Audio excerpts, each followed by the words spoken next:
Mike. I'm here with James.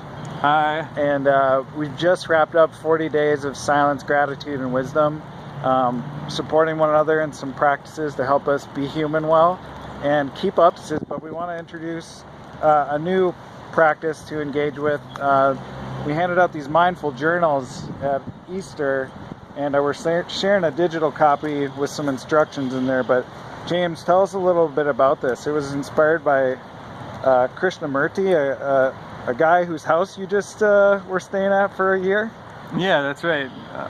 Last year I was an intern at the Krishnamurti Center, so I lived out there last year at his former home. Yeah, sorry. And you took on this kind of journaling practice that was inspired by some of his insights. And can you tell us a little bit about the practice, what we're inviting people to? Yeah, well, it's just about paying attention to your thoughts, your feelings, your reactions, your observations, external as well as internal. And doing that via journal. Via journaling. So it's observing and writing down. Usually I do it first thing in the morning. Just noticing all the sensations, all of the thoughts going through my head, all of the reactions I'm having, writing it down without censoring it.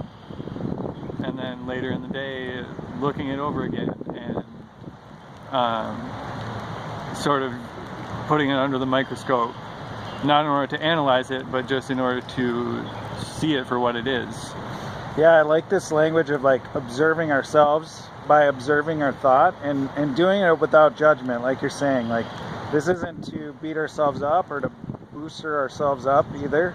This is about just honestly stepping outside of our thought pattern or our getting caught up in our thinking and just attending to it, listening to it, looking at it.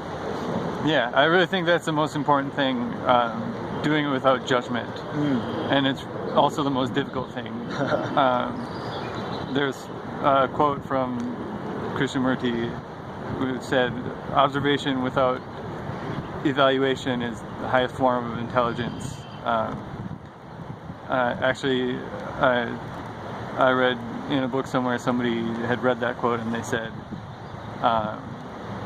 what did they say? It was, I read that quote and I thought it was a bunch of nonsense, and then I realized that I had just made an evaluation.